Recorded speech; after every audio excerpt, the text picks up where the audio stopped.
cewek itu lebih mudah untuk menggali informasi. Waduh. Apalagi jika lawan bicara yang pria itu lebih terbuka ya Mbak. Lebih luluh ya, lebih luluh cowok ya. Apa itu, Mbak? Layanan namanya umpan perselingkuhan. Atau dengan kata lain tes kesetiaan pasangan. Tes kesetiaan pasangan. Waduh. Si suaminya itu sama cewek selingkuhan yang turun gandengan dari lift. Waduh. Lari papa.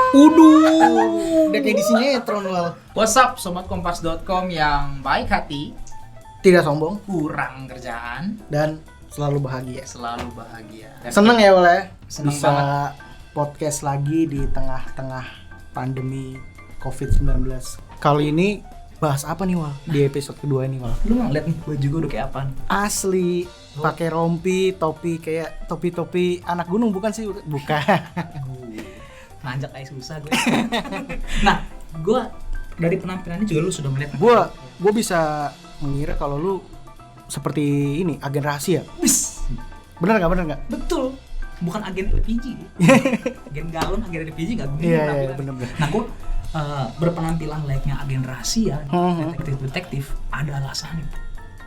Karena kita sekarang akan membahas soal jasa detektif swasta yang sekarang sedang mungkin masyarakat umum belum tahu ada pekerjaan ini. Nah, betul banget Wal. Kali ini kita akan membahas nih, kami berdua ya akan membahas terkait dengan penyedia jasa detektif. Betul. Ya kan? Namanya itu detektif wanita Wal. Betul kan?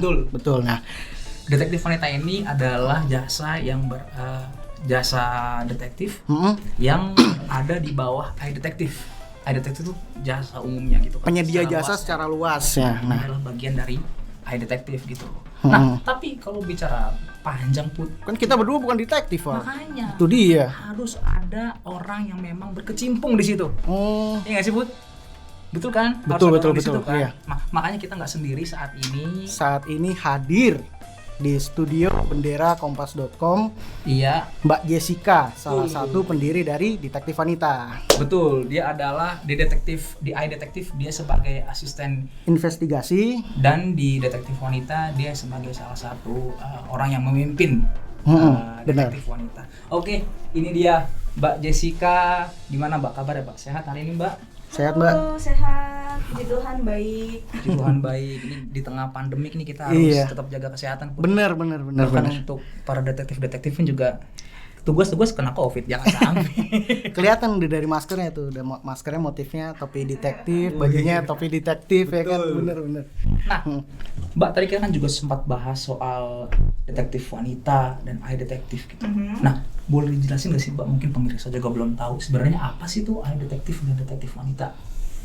Oke, kalau untuk iDetektif sendiri itu kan suatu badan investigasi swasta ya di Indonesia yang memang menyediakan layanan-layanan investigasi personal dan perusahaan. Biasanya sih lebih ke kasus perselingkuhan, untuk kasus personalnya ya Mas ya. Nah, ada juga untuk kasus perusahaan biasanya seperti kecurangan mitra bisnis, seperti itu, pemeriksaan latar belakang atau pencarian orang hilang.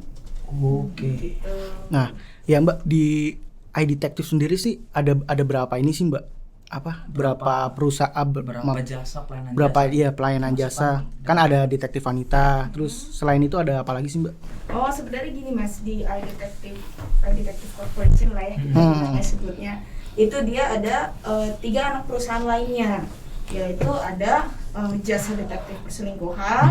Itu dia mengkhususkan diri untuk layanan perselingkuhan. Betul. Lalu ada lagi Detektif Jessica, pakai nama saya tuh. Jadi itu untuk portal berita seperti cerita-cerita investigasi dari agensi-agensi investigasi kita. Di situ semua dirangkum kisah-kisah ceritanya gitu. Tim kita bercerita di situ, ngeblok lah. Oh gitu. Berarti hasil investigasinya dituliskan dalam blog itu Mbak? Iya, tapi disamarkan seperti lokasi, ya kan, pelakunya, target, klien itu disamarkan. Juga ada lagi yang namanya detektif penggoda. yang masuk ke detektifwanita.com. Waduh, Oh ini yang Mbak Pala ini ya. Ya, detektif Oke. penggoda Wal. Gila. Lu udah kebayang belum ngapain tugasnya? Waduh, saya tidak berbakat menggoda. Nah, itu dia. Orang malas ngeliat saya. Nah, berbicara tentang detektif wanita nih Mbak. Ini boleh dijelaskan Mbak secara rinci ini pekerjaannya ngapain sih di detektif wanita? Terus apa sih gambarannya itu seperti apa sih Mbak detektif wanita ini?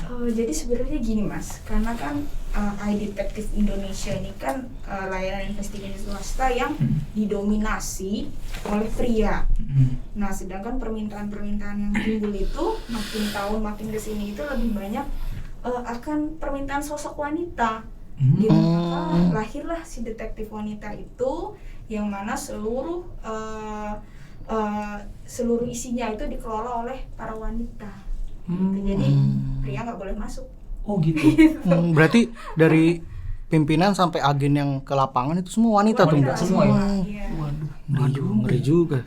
Itu kalau boleh tahu Mbak, kan tadi Mbak bilang semuanya itu wanita. Nah, ini gimana sih Mbak jaga keamanan, jaga kenyamanan? Kan mereka bekerja at least mungkin malam ya Wal ya, untuk mencari atau Ya memata-matai memata-matai target gitu ya. Kan berbahaya juga bagi seorang Gitu. wanita.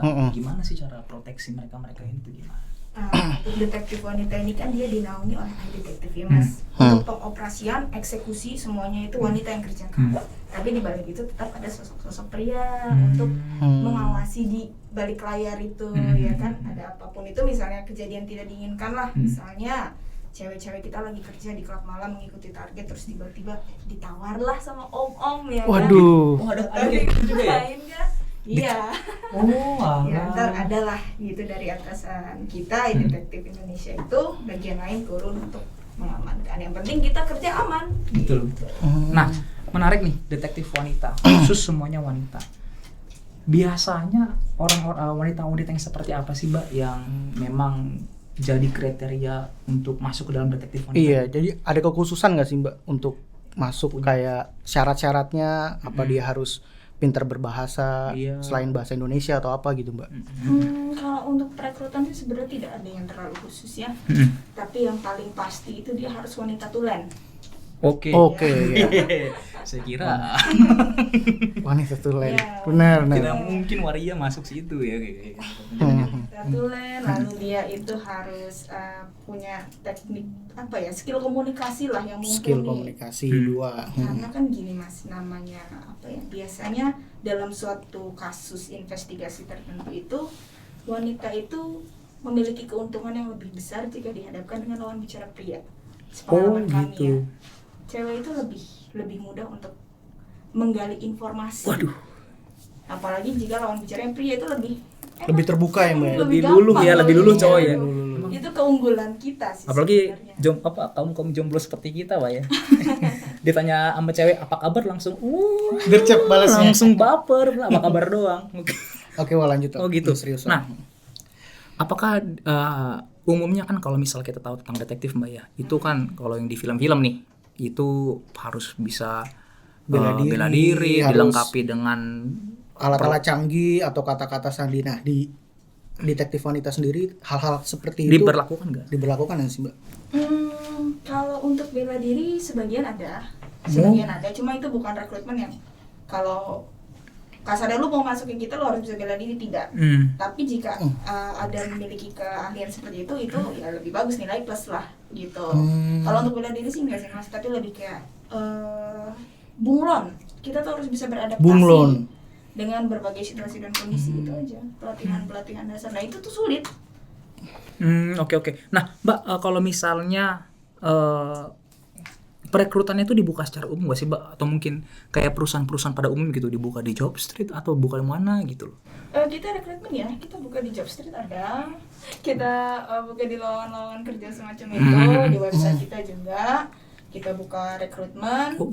Dengan ya itu tadi persyaratan-persyaratannya yang paling pasti sih harus ini ya, harus perempuan, harus bisa mengemudi dan mengendarai motor. Iya. Mengemudi mobil, mengendarai motor. Ya, selain itu Mbak, ada nggak sih kayak apa pagu-pagu atau batasan-batasan pendidikan, kayak misalkan kayak mau jadi detektif harus S1 atau lulusan SMA udah bisa tuh jadi detektif atau udah bisa direkrut. Nah, itu Mungkin nggak sih kayak gitu sih Mbak? Kalau untuk detektif swasta kan ini hanya ya skala investigasi kecil ya Mas. Nggak perlu yang muluk-muluk. SMA bisa. SMA bisa Mbak? SMA bisa. Lulusan SMA, SMK sederajat. Baik. Yang Berarti pasti itu tadi bisa mengemudi, bisa mengendarai motor. Nah, harus luas gitu iya, Mbak ya. itu, Wal. Pintar membaur. jadi udah tahu syarat-syarat awalnya dia ya kan. Terus, nah selanjutnya nih Mbak, itu mereka dididik sama di pelatihannya tuh gimana sih Mbak caranya? Kan udah proses rekrutmen nih, maksudnya udah diterima lah. Nah itu dari detektif wanitanya sendiri, gimana cara melatih mereka? Pelatihan khusus itu ada berarti? Iya gimana Mbak? Biasanya ketika rekrutmen itu kita pasti akan melihat dari gestur dia, dan sekiranya mumpuni nggak nih. Kalau misalnya situ udah masuk semua tuh, persyaratan dia udah oke, barulah kita masuk ke pelatihan. Pelatihan itu biasanya adalah ada modul juga, kita punya cara-caranya, dan lalu terjun ke lapangan langsung dengan detektif-detektif yang seniornya. Jadi ditandem gitu ya Mbak ya? Ya sambil berjalan lah Mas. Sambil berjalan. Berbarengan sama yang sudah Sama yang lebih senior lah. Betul. Ya, bisa dibilang. Betul. Nah Mbak, untuk sejauh ini kan sudah berdiri tahun 2008. Ada nggak sih Mbak kasus-kasus kayak misalnya kan tadi ini kan terkait dengan perempuan ya, perselingkuhan. Nah itu apa aja sih Mbak? Maksudnya mereka kliennya, permintaan klien itu apa aja sih Mbak? Contoh-contoh langsung itu. Kalau di detektif wanita itu karena kita lebih ke feminisme kali ya Mas. Permintaannya itu seputar trap case. Ini yang unik di detektif wanita. Kita apa itu punya Mbak? layanan namanya umpan perselingkuhan. Atau dengan kata lain tes kesetiaan pasangan. Tes kesetiaan pasangan. Waduh, hai laki-laki, hati-hati ada jasa ini ya. Oke. Itu gimana itu Mbak? Jadi misalnya klien ini ingin tahu nih, si klien ini misalnya adalah seorang perempuan ya, punya kekasih yang ingin menikah. Nah, tapi kok udah kayak beberapa tahun pacaran dia kayak nggak pernah cemburu gitu loh Mbak sama saya, bilang itu seperti itu. Oh iya. Coba deh Mbak Jess, bisa nggak bikinin ini skenario yang bikin dia cemburu? Ya akhirnya dia mintalah tuh, namanya trap case itu maksudnya Mas. Nanti kita sediakan strategi, teknik, metodenya. Bu mau nggak pakai cara seperti ini? Kita kasih cewek, kita godain ke cowok itu, kena nggak tuh? Jadi itu detektif wanita ini menyodorkan skenario kepada klien gitu ya Mbak ya. Jadi seperti ini, nanti wanitanya nih misalnya ada 3 opsi pilihan. Nah, ibu pilih nih mau yang mana nih, foto-fotonya kita kasih. Gitu. Saya mau yang ini, nanti gini ya. Nanti ngerjainnya gini. Oke, kita kerjakan sesuai permintaan klien. Tapi tetap dengan ada batasan-batasan tertentu. Nah, menarik. Itu kan berarti kan tugasnya menggoda ya, menggoda suami itu kan, apakah dia setia atau enggak gitu. Nah, batasan-batasan menggodanya itu seperti apa sih nanti teman-teman di lapangan ini?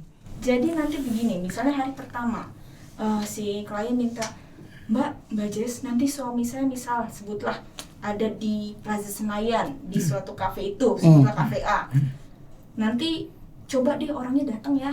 Nanti kita bikin skenario itu, soalnya si cewek ini datang kayak aduh jatuh. Oke. Ya kan? Drama banget ya Wal. Jadi laki-laki kalau ada tiba-tiba perempuan jatuh depan kalian, jangan tergoda ya ini. Ini kerjaan. Oke. Nah, lanjut Lanjut. Nah, kita terus ditalangin nggak tuh, terus nanti tiba-tiba yang jatuh misalnya kartu nama yang dijatuhkan, ya kan? Nah, terus nanti pura-pura ditinggalin tuh kartu nama sama bukunya, ya kan? Itu akan menghubungi nggak? Atau misalnya tiba-tiba tabrakan kek, atau dia lagi fitness terus tiba-tiba kenalan di situ. Nah, nanti si cewek itu menarik juga. Iya, si cewek itu diminta untuk mendekati si laki-laki itu. Kira-kira suami saya tergoda nih Mbak. Misalnya udah ke chatting nih Mas, udah ke chatting tiba-tiba intens. Mari kita buktikan ibu, kena nih suami ibu. Gampang nih. Kalau gitu ada rasa bersalah nggak sih Mbak dari yang menggoda sendiri? Misalnya laki-lakinya baper nih. Misalnya kayak perhatian lah ke agennya Mbak Jessica. Nah, agennya ini ada rasa bersalah nggak sih Mbak? Kayak misalnya wah gue udah buat suami orang lain suka sama gue nih atau gimana gitu. Kalau rasa bersalah sepertinya setiap manusia pasti punya perasaan. Iya, Tapi kalau ditanya lagi harus tanya ke orang ya. Cuma sebenarnya gini, kita kan ada batasan tertentu tuh. Kalau klien rasa sudah cukup ya udah kita lepas. Nah, biasanya Mbak itu untuk buat satu laki-laki ini, untuk buat dia sampai tergoda gitu, itu butuh waktu berapa lama sih biasanya? Apakah sehari langsung berat, atau mungkin butuh sebulan, seminggu, butuh sekali 2 kali pertemuan, atau gimana sih? Tergantung objeknya sih Mas. Waduh. Tergantung target. Ada yang ini kayak saya ada nih lagi ngerjain kasus ini kayak 8 bulan, itu nggak kegoda sama sekali. Pantesan 8 bulan terakhir saya sering deketin perempuan gitu. Bukan suka-suka ada jatuh depan saya naik motor itu. Tapi cantik tapi bodo amat. Oh enggak ya. Gak usah sedih Wal. Oh lagi tuh Mbak ya. 8 bulan terakhir lagi. Ya adalah kasus yang seperti dikerjain. Itu udah ganti-ganti cewek, udah gimana, udah ini cuek aja sih. Nah, menarik nih Mbak, kalau misalnya kan penggoda nih wanita Yoi. penggoda. Nah kalau misal udah sampai tahap dia ke apartemen atau ke hotel tuh, cara ngantisipasinya tuh gimana sih Mbak? Itu dia Mas yang paling penting. Maka dari itu rekrutmen kita itu sangat selektif. Agen-agen tertentu itu ya memang harus dipilih bagaimana cara dia punya loyalitas yang tinggi untuk tidak terjadi hal yang seperti itu. Gitu kan kita awasi juga dalam setiap pergerakan agen kita. Oke. Nah, kalau misalnya targetnya itu tiba-tiba mungkin cuek gitu, segala macam. Nah, itu biasanya effortnya lagi itu seperti apa? Apakah mungkin apa ya kalau misalnya menemukan target yang cuek gitu loh. Nah, apakah Yang bodo amat yang bisa bodo amat. dibilang, iya, Nah, apakah itu sudah membuktikan kalau misalnya laki-lakinya itu memang setia, atau tetap ada upaya-upaya lagi dari Biasanya kita percobaan 3 kali ya, itu dengan 3 wanita yang berbeda. Jika dengan 3 wanita yang berbeda, 3 kali skenario, lokasi berbeda dan masih seperti berarti dia setia. Waduh. Bagi kalian pria yang sudah digoda 3 kali oleh wanita yang tidak dikenal, selamat, Anda lulus dari ini. Oh gitu Mbak. Nah, berarti menarik Mbak ya.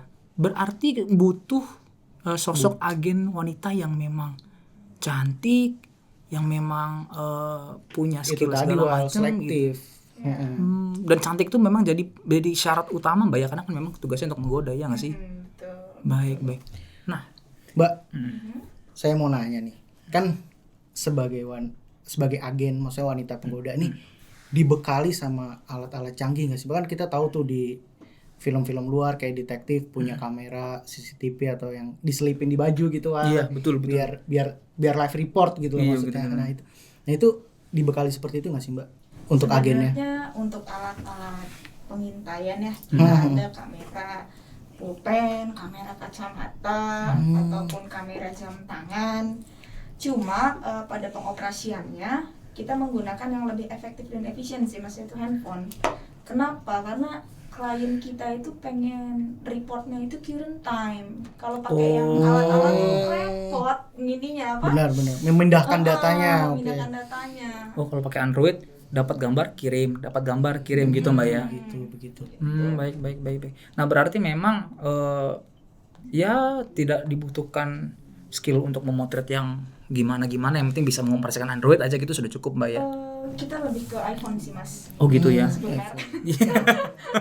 Tidak disponsor. Oke. Solusinya lebih bagus dan tetap ada teknik cara pengambilan gambar. Itu biasanya sekitar 1 bulan karena itu nggak gampang cara ngambil gambar-gambar ketika investigasi. Iya. Nah, Mbak, dari ribuan, mungkin kan sudah ratusan Kasus, atau iya. ribuan kasus ya Benar yang banget tuh. ditangani oleh detektif wanita nih. Nah, ada nggak sih cerita-cerita ketika mungkin Menghadapi target yang benar-benar ini Mbak, benar-benar di luar kendali gitu loh maksudnya. Maksudnya kayak wah ini nggak pernah gue pikirin nih gitu. Kayak gitu. hampir gagal atau emergency itu apa, hampir ketahuan Hampir gitu. ketahuan, benar. Ya. Jadi kan selain kita ada yang namanya tadi umpan perselingkuhan ya Mas, kita juga ada namanya surveillance atau kita sebut detektif perselingkuhan mengintai pasangan selingkuh. Nah itu lebih banyak suka dukanya sih Mas. Oh gitu, gimana tuh? Jadi kayak misalnya kita ikuti target nih, target kita misalnya adalah seorang laki-laki, klien kita perempuan. Tiba-tiba pas kita ngikutin target tuh ada rasa-rasa yang beda gitu, kok tiba-tiba kayak ada yang ngikutin lagi gitu. Yang mistis-mistis Waduh, hal mistis. Enggak, maksudnya diikuti dalam apa tanda kayak kutip. roh-roh gitu. Makhluk-makhluk gitu ya, mungkin percaya nggak percaya lah ya ini. Cuma seringkali gitu, kayak misalnya kita ikuti dia nih malam, nanti tiba-tiba tuh kok kita kayak berasa kayak Badannya. yang di motor nih, Hmm. ngerasa kok kayak motor berat, terus di spion ngeliatin kayak gitu-gitu. Padahal sendiri gitu ya Mbak. Nanti kita tapi konsultasikan ke klien, Bu, apakah benar begini-begini? Nanti si klien cerita, iya Mbak, suami saya itu diguna-guna sama pelakornya. Gitu. Oh, Baru dia gitu. cerita, oh pantes. Jadi sih memang si klien juga sudah tahu. Baik. Berarti kalau misalnya mungkin ya, ada nggak sih dalam satu kasus gitu targetnya punya bodyguard gitu, jadi agak-agak Ruang geraknya jadi terbatasi iya, Mbak. dan susah, jadi Benar-benar. kesulitan tersendiri dari Detektif wanita Ya. sendiri Mbak. Ada juga yang seperti itu pernah kejadian, kita lagi ikuti, ya kan, informasi klien bilangnya enggak kok, suami saya hanya direktur suatu perusahaan lah ya, tidak ada lain-lainnya, biasa dia naik mobil sendiri, nyetir sendiri, bla bla bla. Tiba-tiba ketika kita ikuti, ya kan, masuk dari Wisma Mulia, kok ada yang ngikutin kita, terus nyamperin mobil kita. Waduh. Ya kan? Terus dia tanya, kamu ikuti siapa? Ya kan, ke dia gitu. Kayak kepergok gitu bisa dibilang. Berdua, kamu ikuti siapa? Karena kita cewek-cewek, ya kita harus pintar bermain drama. Ya kita sebut saja Open BO. Oh gitu. Oh. Jadi berdalihnya seperti itu. Begitu. Oh gitu. Jadi pada saat saya udah serius-serius, kenapa ke situ arahnya? Oh gitu. Jadi bodyguardnya bilang, nanya ke Mbak, terus Mbak jawabnya Open BO gitu. Iya, tapi nggak yang literally langsung, ada tahapan ngobrol basa-basi. Oh, untung bodyguardnya nggak nanya berapa. Itu sudah di luar Udah. berapa? Langsung itu. Situ maunya berapa? Lah gitu. Ya, Oh kelar urusan kalau kayak Oh gitu. gitu. Nah, Mbak, itu kan tadi misalnya kepergok nih. Nah, kita cuma dibekali sama handphone tadi Mbak bilang. Nah, ada alat ini nggak sih Mbak, kayak misalnya kalau di detektif kan kayak pelindung diri, kayak kejut Pembangkit listrik kalau atau apa gitu, atau Alat-alat pisau emergency. lipat gitu, alat emergency gitu Mbak. Sebenarnya kita punya kebijakan tersendiri ya Mas, Hmm. di mana seluruh agent detektif kami itu tidak boleh melakukan hal-hal yang membahayakan, baik untuk target ataupun untuk klien ataupun siapapun.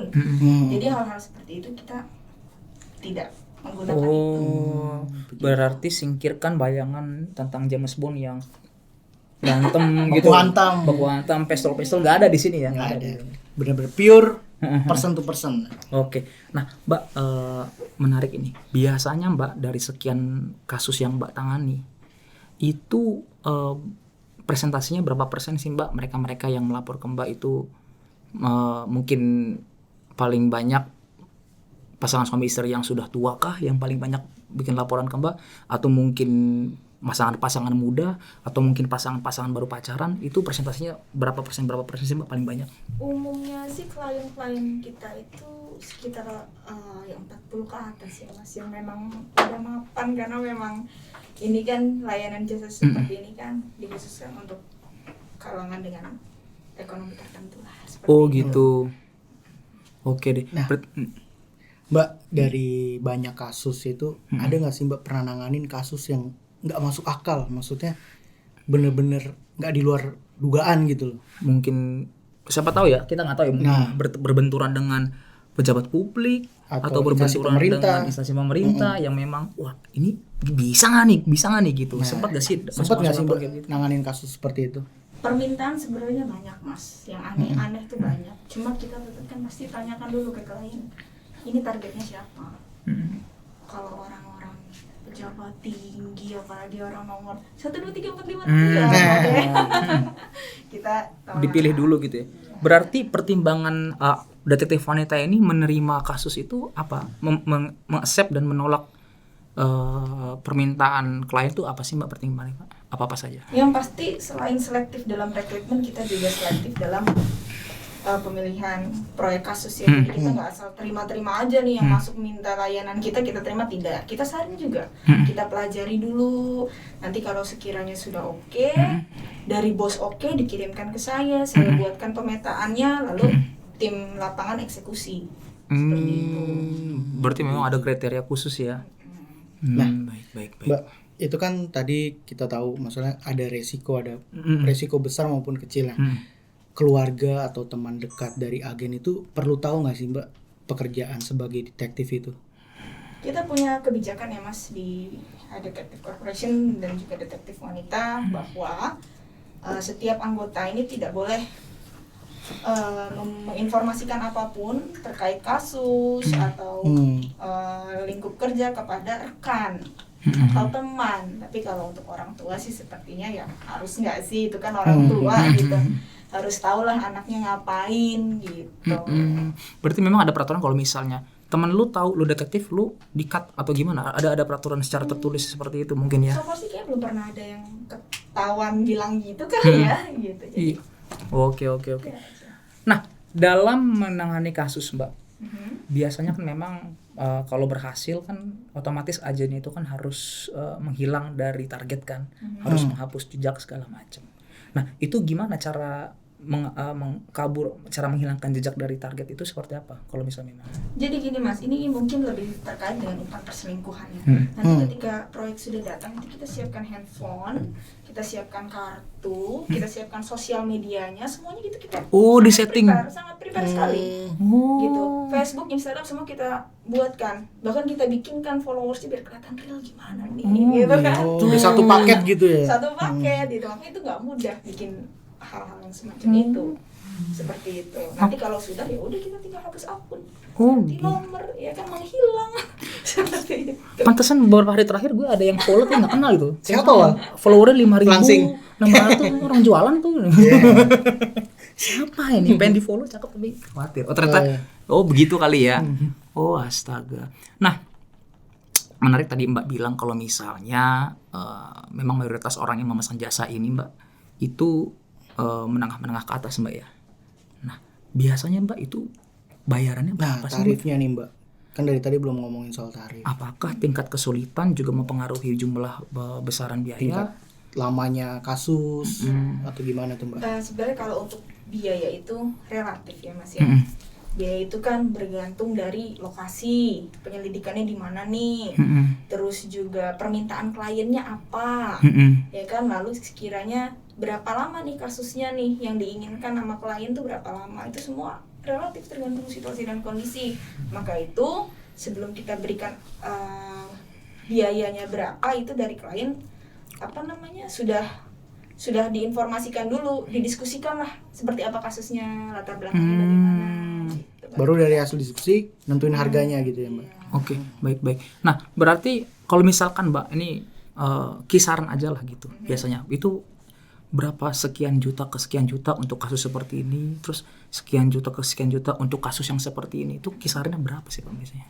Itu kisarannya jutaan hingga puluhan juta sih Mas. Iya. Berarti pacar saya nggak bakal mampu. Emang punya? Enggak juga. Nanti pacar saya nggak bakal mampu. Puluhan juta, jangan sampai ya. Tapi nggak punya. Percayalah sama saya nggak bakal selingkuh. Iya. Gitu Mbak ya. Puluhan juta segala macam. Nah, kalau misalkan Mbak dalam satu case tiba-tiba mungkin gagal gitu. Ada nggak sih 1-2 case yang memang gagal dan tidak Ketahuan di tengah jalan gitu Mbak. tidak seperti apa yang diinginkan oleh klien gitu. Nah, itu biayanya apa, ada pengembalian atau gimana? Kalau misalnya surveillance ya kita sebut namanya mata-mata perselingkuhan lah, itu kan tergantung target nih Mas. Kalau misalnya targetnya tidak selingkuh, ya berarti puji Tuhan dong Bu, suami Ibu tidak selingkuh. Gitu. Jadi kalau disebut gagal, bukan gagal sih Mas, tapi lebih kayak memang itu nggak selingkuh. Itulah hasilnya gitu ya. Apa adanya gitu. Apa adanya, karena kan kita berikan laporan juga current time gitu. Tapi ada juga yang misalnya kepergok selingkuh nih, langsung Bu, nih suami Ibu masuk ke hotel ini nih Bu, nih ceweknya ini, fotonya nih, oh iya Mbak, saya segera ke sana sekarang, Mbak jagain suami saya ya. Sempat ada yang gerbek gitu Mbak? Melabrak gitu ya. Ada, seperti itu. Alah. Kebetulan kliennya kita ini punya anak umur 5 tahun, dibawalah anaknya ke lobi sama si klien tuh, saya tungguin kan, Bu udah di mana Bu? Nih saya suami Ibu kayaknya bentar lagi keluar deh, soalnya jam makan siang udah selesai nih, gitulah. Bobo ciang. Waduh, istilahnya Bu. Saya nggak pernah bobo siang. Saya nggak pernah juga. Saya bekerja terus siang-siang. Karena liputan. Kita pria-pria pekerja. Enggak, lanjut. Gitu. Nah, Klien Mbak, datang, Tuh. Lanjut. datang dengan anaknya, oke, ibu udah datang ya, saya mundur nih bu dengan tim. Kita mundur tapi tim saya masih pengen nonton katanya, ya oke kita agak mundur dikit lah. Ya kan mundur dikit, terus si suaminya itu sama cewek selingkuhannya turun gandengan dari lift. Anaknya lari, papa. Udah kayak di sinetron Wal. Aduh, gue bayangin coy.